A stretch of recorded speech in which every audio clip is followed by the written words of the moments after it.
Hello, everybody, and welcome back to episode 3 of the Amelie Maran Podcast. I found something this week to keep my tea somewhere secure so it's not going to spill and doesn't look awkward in frame. Got my little resting pad here. I've got my laptop here as well, just to remind me of some things, because today we're going to be talking about moving abroad and what it's like, specifically moving to Australia. I also want to tell you about our time in Venezuela, what it was like visiting the country. It's also been in the news a lot recently. So I think it's really important to talk about what's going on in the country, as well as obviously talking about our incredible experience when we were there.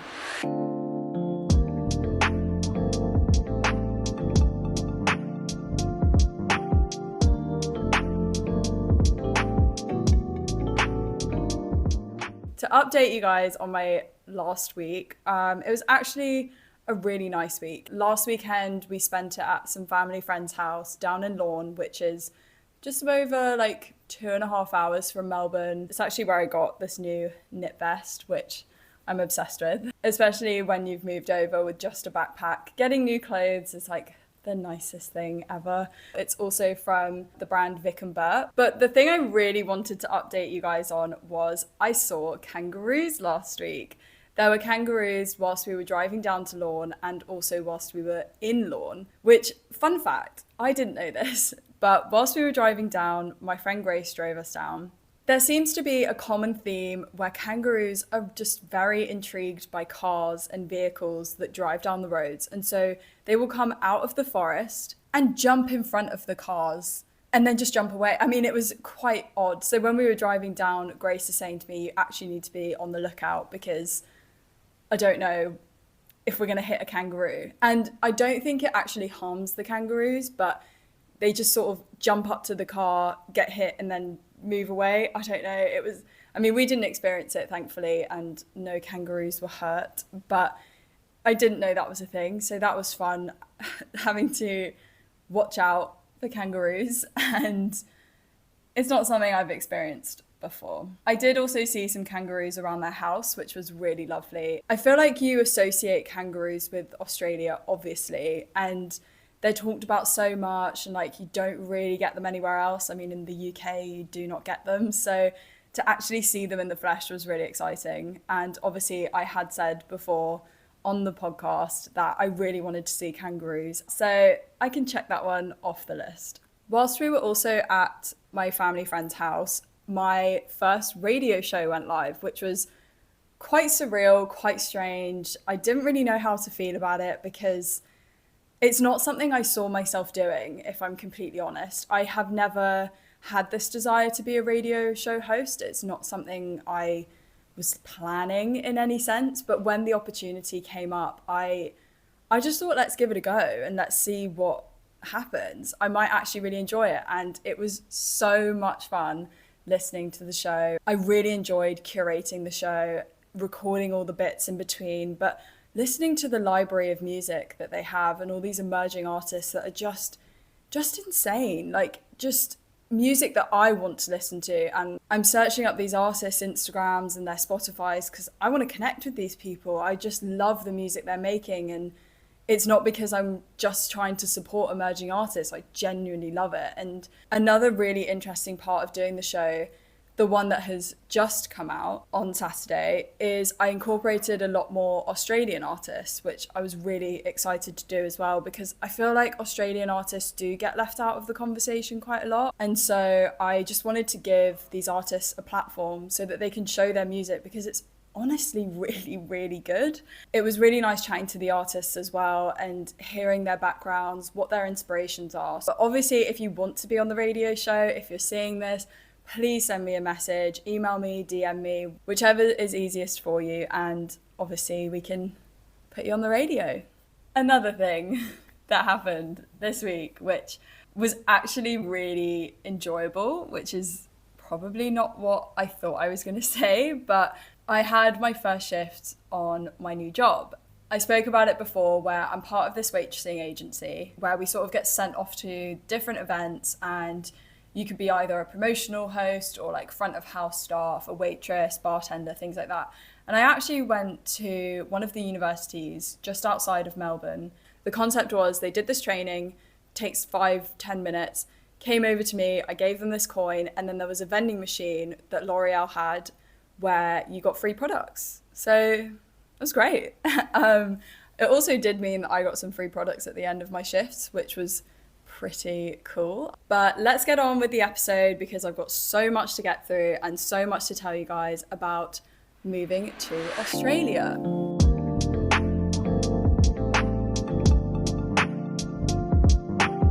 The first thing I want to get into is obviously what motivated me to move abroad, and then specifically Australia. I actually didn't ever really have an intention of living abroad. I've always wanted to travel. Like I've said before, my parents did the trip of Mexico to Chile, and they actually ended up living in Sydney straight after they'd done their travels.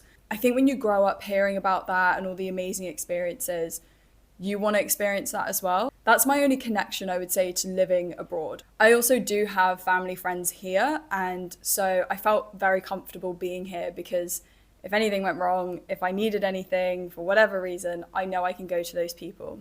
In terms of preparing to move to Australia, I actually booked my flight before I had my visa. Don't know if I recommend doing that because sometimes that can go wrong and your visa can take a long time to come. I don't know, for some reason I just thought that that would be okay, and luckily it was. I booked my flight and I actually managed to do it on a Black Friday deal, so it was I think half of what I should have paid, which was insane. So I actually did half of my visa application before submitting it, and it was because you had to show a bank statement proving that you had a certain amount of funds in your bank account, and at the time I didn't have it, but it had to have been in your bank for, I think it was 28 or 30 days, a month, basically, to show that that money is secure, I guess, and like you haven't got it for one day and you're going to spend it all, so when you arrive you have no money, blah, blah, blah. But little did they obviously know that I was going travelling for 5 months beforehand. So they were basically just looking at my funds for travelling with no clue that it was all going to be spent by the time I arrived. I had to send that off. You send off a bank statement, you just fill in all your details for the visa, and I actually had a really strange experience where my granted email to say that my visa had been granted and I could enter Australia now, I actually got that email before the email that said, "Thank you for your application, we'll get back to you." So mine came back instantly, but I think it's because I'd filled out so much of it the month before and I just needed to wait the 30 days to show them my bank statements. I don't know how common that is. I have heard it happens to other people as well, but then you have the opposite where we have some friends that have been waiting for months for their visa. I definitely think doing it from a UK IP address makes it a lot easier than, for example, doing it in Southeast Asia. I would just say make sure you check when you're applying what all the requirements are for your visa, because you don't want to be caught out and then sent to the back of the pile and it just takes longer. Then obviously once you are in Australia, I think it depends maybe how long you've been traveling for and obviously where you've been, but I had such a difficult time adjusting to even just the language. And I'm not saying like Australian slang or anything, but just the fact that people spoke English. I know that sounds really strange, but I had gotten so used to being in Latin America and really channeling the Spanish I know and trying to communicate with people and learning that you couldn't always ask for what you needed or wanted specifically because I don't know extensive Spanish. And so it was always these clipped sentences and maybe having to use Google Translate, and it wasn't like a flowing conversation. I think also I did speak about this before, but the jet lag as well was obviously something that you just have to adapt to and something that you just have to let it run its course. I don't think you can like push yourself through the kind of jet lag. Just take your time with it, be patient with yourself is one thing I would say about moving here and like the immediate effects you feel. Also, like I said, the supermarkets, like seeing an Aldi again after not seeing it for so long. And I was in shock. I was like, what do you mean they have like the bread we have at home? I mean, when I saw digestive biscuits, I almost cried. Going into an Aldi and seeing that they had tea bags and digestives. I mean, I've never felt more British in my life. Then obviously after you've landed, you need somewhere to sleep. I have mentioned this before, but we luckily have an apartment from a girl who's subletting to us, and we're really hoping to keep it. So we'll see. The best apps you can use are flatmate finders and Facebook. I mean, Facebook, everybody's so responsive on there is one thing I really found, that even if you were just inquiring like, hi, is this still available? Or I'd love to come and see the place, or can we chat about the price or something like that? Everybody's so responsive, because obviously everybody wants to get rid of their flat, or they need someone to come and live in it, and everybody's like benefiting each other, I would say. But from what I've seen, a lot of the flats are unfurnished. Maybe it's like a Melbourne thing, maybe it's just where we've been looking, I don't know, but a lot of the flats do come unfurnished. But I don't want people to think of that as an issue. We certainly don't see that as an issue, because you can just buy everything from charity shops. There are a lot of people on Facebook that are selling all of their stuff because they're moving back to the UK or they're going traveling. And it's really common for me to see Facebook posts where people are saying, I'm selling all my pots and pans. I would say Facebook is your best bet when you're moving here and you don't have a furnished place. If not, there are really good areas in Melbourne for the backpackers. If you want to come and you're staying in a hostel, I know that a lot of people have said St Kilda, like there's loads of backpackers that go and stay there. I think it's a really nice area. I think it's just doing a bit of research, seeing what kind of accommodation you like. You can actually just ask the questions you need.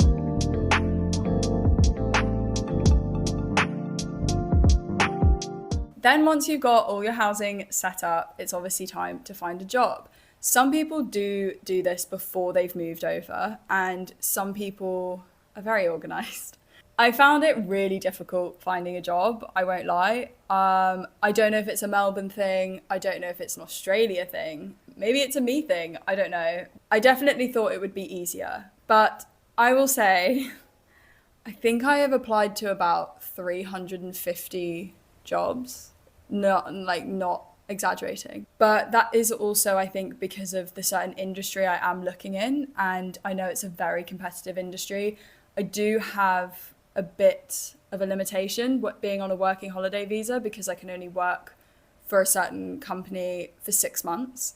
There are loopholes, I think, with that if you change location, you can actually work for another 6 months for them. But usually, I think when people see the work holiday visa, they sort of think you're going to leave in 6 months, so there's no point hiring you, which is obviously not true, because some people are planning to stay here longer and some people will get another year visa. So I think when you're finding a job, there's apps like LinkedIn, Seek, also just on Facebook. I'm actually part of a lot of different Facebook groups that are all for hospitality and media. And whenever you see something pop up, you just email them, send over your CV, send like a little bit about you, and they're the kind of people that are more likely to come back to you because they've specifically advertised for this and you're emailing them personally. So I quite like doing that as well.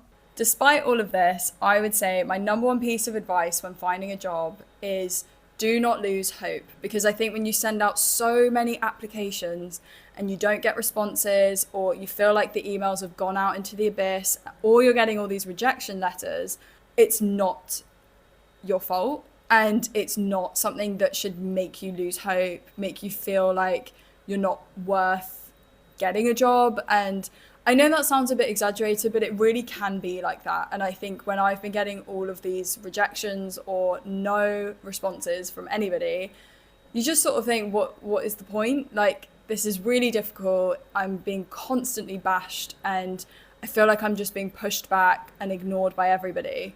I would say just don't give up hope. Don't feel hopeless, even though you might want to. And it's so nice to have a little pity party and curl up in a ball, but everything happens for a reason. When also trying to make friends when you've moved to a new country, I think it also really highlights how your routine has changed since moving. I think, for example, in my particular situation, my routine has changed so much in the past 6 months because I spent 5 months going from place to place, didn't really settle down anywhere. And now I'm suddenly in this flat, I've got this job, I've got commitments now. And that has completely changed the routine for me. I have not had this in so long. And so there have been a lot of lifestyle changes, I would say, as well. I mean, also even things just like adapting to how much food costs over here or how much the bus costs. It's things like that where it's so different to what you've been used to for a certain amount of time, and adjusting to that is a lot. I mean, one thing I would say is the biggest thing that has been a change is just not having things that you would have at home that to you when you're at home are so normal. Things like your favorite eyeliner, or I don't know, your favorite pair of shoes, or maybe you have your trainers and then you have your like nice boots that you go out in. Just little things like that I just think it really makes a difference. Or even the fact that I have loads of hair bobbles at home and hair bands just in a drawer somewhere. I don't have that here.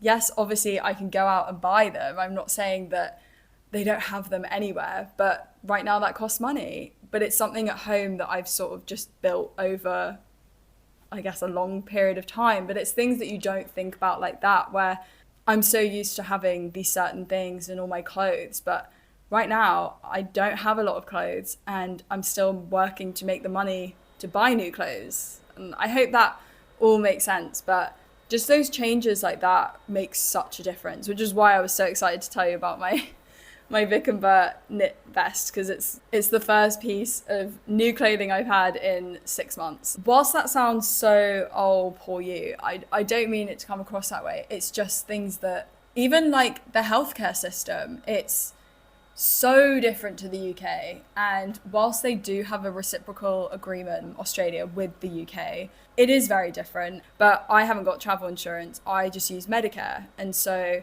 it's their system, it's their sort of version of the NHS. And because they have a reciprocal agreement with the UK, I can get money off certain things, like I think it's appointments and prescriptions and things like that. And it's really easy to set up. It's really easy to like submit a form and go and sort it.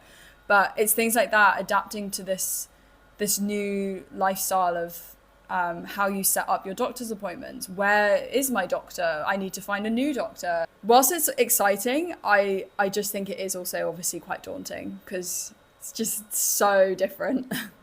And speaking of different, the public transport here in Melbourne is, look, I grew up in London, so I thought I know transport well. I've taken bus, tube, tram, everything in London.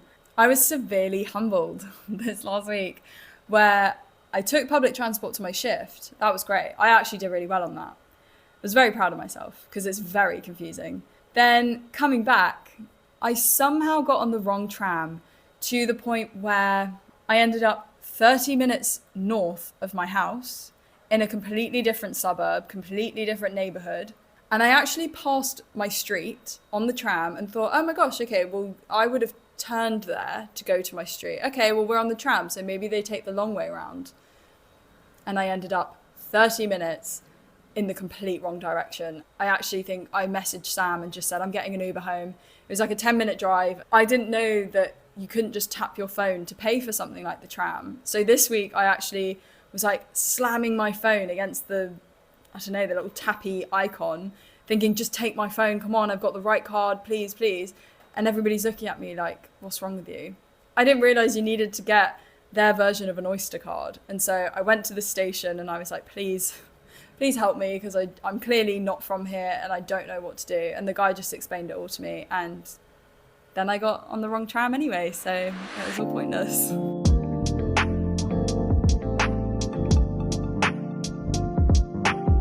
This next part of the episode is going to be all about our time in Venezuela, and I just want to talk about it and raise awareness because a few weeks ago something really devastating happened in Venezuela, and I have a friend who lives there and is from there, and so I've been communicating with her, and it just sounds like it's been really hard for all the people in Venezuela. And I know that it's been in the news a little bit, but I feel like the news has kind of died down talking about it. And I think it's a shame. It's obviously a shame because for it to overshadow the country has just really made me quite upset. And I've been speaking with my friend about it and trying to understand what's going on in day-to-day life and how it's affected them. But whilst I want to be serious about what's going on and obviously want to also educate anybody who doesn't know what's going on, I do want to tell you about how amazing our time was there and how beautiful of a country it is. And we absolutely loved when we went. To give you a bit of context, over the past decade, Venezuela has had a lot of political and economical issues. This has all been due to Maduro's presidency, and there have been a lot of mishaps. You can do more further research in depth because I don't want to sit here and give you any false information. I'm just wanting to focus on what's just happened in the past few weeks. But in 2024, there were presidential elections in Venezuela, and it was actually around a similar time to the UK elections. It wasn't too long afterwards.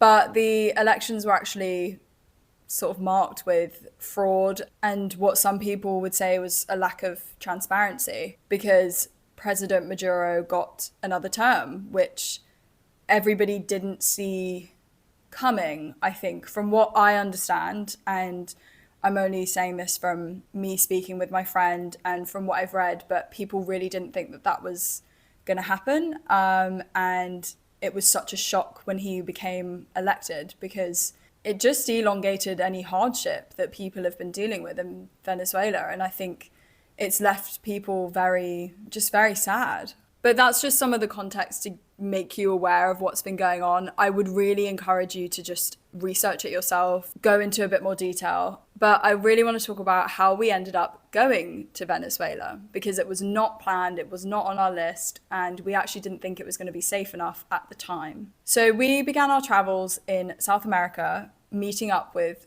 my friend who is from Venezuela. We met up in Cartagena and we had a lovely week together. It was really nice to reconnect. We'd not seen each other since uni, so it was just really, really lovely, to be honest. And she speaks Spanish, so it was also really helpful because she was helping us navigate quite a lot. And we said to her, we would love to come to Venezuela if we can, because obviously I'd love to see where you've grown up and I'd love to see where you've lived. Her family own a hotel. I'd love to see the hotel. Also just see her parents because I hadn't seen them in quite a long time. And she said, I don't think it's safe. I'll speak to my dad and we'll see what he says. So we carried on doing the Caribbean coast. We didn't really think Venezuela was going to happen. We also didn't know how we felt about it because obviously there is a lot of hardship going on over there, and we didn't know at the time if it was secure enough for us to enter or if it was safe enough for us to go. I then got a message back from my friend and she said, yeah, my dad has given me some steps on what I need to do. We've spoken to some border police and this is, XYZ is what I need to do and you guys should be fine and everything will go smoothly. It will be great. And once we got that okay from our friend, we were able to come back along the Caribbean coastline and get the bus from Santa Marta to Cucuta, which is, I think it's like the closest border town to Venezuela. It was a very long bus, I won't lie. It was a very long night bus, but it was actually the nicest bus we ended up taking, which I thought was quite strange because we were going somewhere that wasn't exactly touristy. But once we arrived at 9 a.m, Val came and met us. She crossed the border to come and pick us up from the bus station. Then we drove, I would say about an hour, maybe 2 hours, to the Venezuela border, which is actually a new border. And it's this bridging Colombia and Venezuela, and dead in the middle is the actual border. So we obviously had to check out of Colombia, let them know we're not in your country anymore. And the part that we were worried about was getting into Venezuela. So the stamp that we needed to say we are in Venezuela, because it's not always the smoothest process, especially for foreigners. We are crossing a land border as well, which is always a bit more difficult because I think when you fly, it's just sort of all sorted in your flight and you just go to customs. They might ask you a few questions, but doing a land border is a bit, I don't know, it just feels a bit dodgy for some reason. I don't know why. But once we got over that line into Venezuela and got up to the border control, it was quite nerve-wracking because if this person says yes, they can come in, great. But if they say no, then we have to go back to Colombia and we have to get another long bus, and it just messed up the journey, to be honest. But then we were able to go up to the border control booths. We tried to do everything in the car just to keep it, quick. Like, okay, cool, we can go. But the border control woman actually asked us to get out of the car. We gave her our passports, and the first thing she said was, English? Why do you want to come to Venezuela? And we thought, well, I want to see my friend. What we didn't know was that Val actually had to have written a formal letter, inviting us to her family's hotel. She had to explain exactly who we were, our relationship. I think she had to sign it. I think her dad, who's head of the hotel, had to sign it as well. And it was all very, very formal and proper, I would say. It needed like the hotel's address, like phone numbers, IDs, everything. And Val handed the documents to this woman to say, look, these are my friends. They are from the UK, but they want to come here. They've been traveling for, I think at that point, a month and a half. And so they want to come stay with us for a bit. Then the woman turns to our friend and says, do you have your ID? She's standing there and she says, no, I don't have my ID. Did you need my ID? I'm from this country. I've just gone into Colombia to pick them up and I'm just coming back. Why would you need my ID? Then the woman just sort of stood there and said, I need copies of their passports, talking about Sam and I. And obviously we didn't have photocopies of our passports attached to this formal letter because we didn't know that we were going to need that. And also she had our passport there. And so we're sort of talking to her back and forth saying, well, can't you photocopy them yourself? Is there nowhere here that we could do it? And she tried to send us half an hour into Venezuela to go to a specific shop, photocopy the passports, and then drive the half an hour back just to show her that we had photocopied them, which I don't think made any sense to us at the time. And so we sort of said, no, not going to do that. We sort of stood there and not argued with her, but we were a bit like, come on, you guys clearly have an office. Like, can you go and photocopy it yourself? Where are we supposed to photocopy it? That's not going to happen. And so the woman eventually gives up that, yeah, okay, we have a photocopier here and I will do it for you. And thank God, because it was midway through that conversation, we were looking at each other going, we're not going to be allowed in. We're not going to be able to come to Venezuela. Oh my gosh, what are we going to do? We didn't have any plan in case this didn't work out. And so the woman goes off, photocopies the passports, and obviously this whole conversation as well has been in Spanish. And I do understand a lot more Spanish than I speak, but I think I was just too nervous. I wasn't concentrating, and I'm like, I don't understand what's going on. There's no indication of what's going on. This woman's just left the booth. I don't know, she's taken my passport with her. I don't know what's going on? What's she doing? After our friend had negotiated to do the photocopying there and the woman agreed, we tipped her $5 just to say thank you, and off we went. And we were now in Venezuela.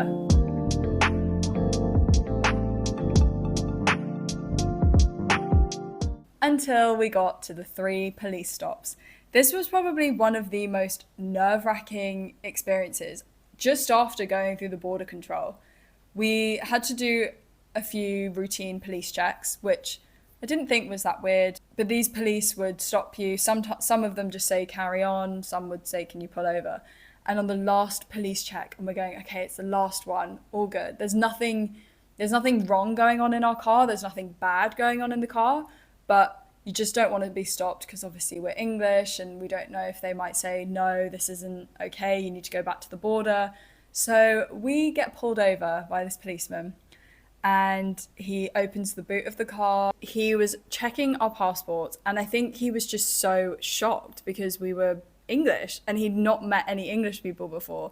So he was just sort of questioning us, like, where are you from? But I am bearing in mind that it's with a police officer who's in an area where they're not used to foreign people. And so I'm like, I want to stay on your good side. But after that, he let us go, and I think we drove maybe about another hour, and we got to Val's family hotel.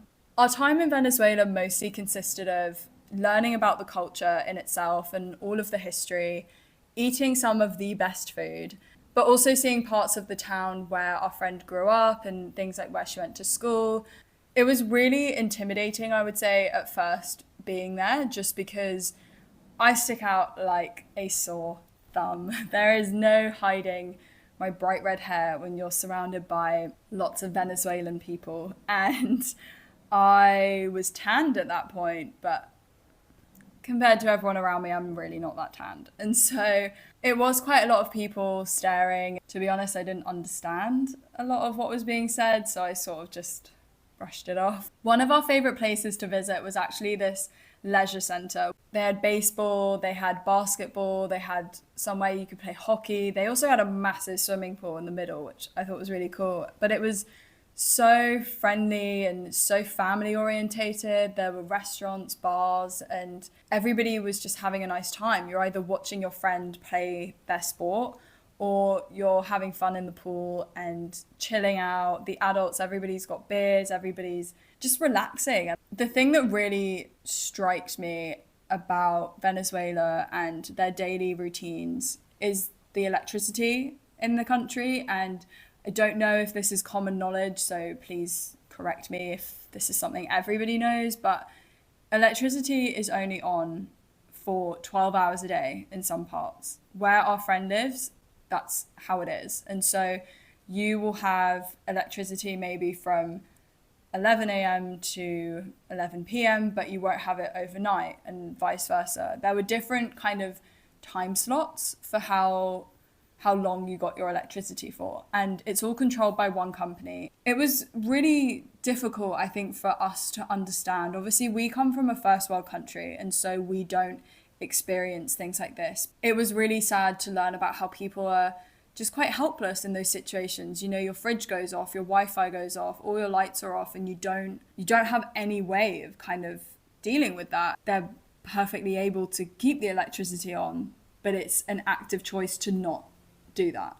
Some people do have generators though, which luckily enough at our friend's hotel, they had generators. So I actually wouldn't say we experienced it as badly as we could have, but our friend knew people that were experiencing it really badly, and it was just interesting to learn that the way they deal with it is some people just go for drives in their car for a long time, or some people will take food and things over to another person's house to keep it cold. For example, there was one night where we went to this hot dog restaurant, and it was the kind of hot dog restaurant that they gave you every topping. And I mean, like, you could have 3 types of meat on your hot dog. You could have cheese, carrots, celery. I mean, it was like, I've never experienced this before. And we go and we sit down, and actually the waiter was laughing at Sam and I because we didn't speak Spanish, and he hadn't met English people before, and so was like, what do you mean you can't speak Spanish? What do you mean? Like, how can you not speak Spanish? And you're not from the UK, you can't be from the UK, no one from the UK comes here. And obviously we were like, okay, but we are here. What happened was, again, the guy asked Sam, oh, Manchester United or City? Because the theme of the hot dog place was football and all these amazing footballers. You had like Messi on like a cardboard cutout in the restaurant, and like Ronaldo all over the walls, and it was quite a funny, quirky place. We were there one night and we were all chatting, it was all really nice, and suddenly the lights go out and you're sitting in pitch black and everybody's getting their lighters out for light and everyone's waiting for the generator to kick in. And I think that was the only time where we really experienced it, of how quick it is. There's no sort of preparation, it just happens. But the hot dogs were delicious. It was actually a really fun and nice place to be, because the workers were very jokey and really liked that we were from the UK. They asked us loads of questions about it, and it was really nice to then reciprocate that and ask them about their business and, you know, why the theme of footballers everywhere. And it actually turned out to be a really nice experience. But I think it was the first time we felt like this was quite surreal. But of course, San Cristobal is not the only place to go in Venezuela. Angel Falls is probably one of the most popular tourist destinations, and it's because it's the highest falling waterfall, I think, or it's the tallest waterfall in the world.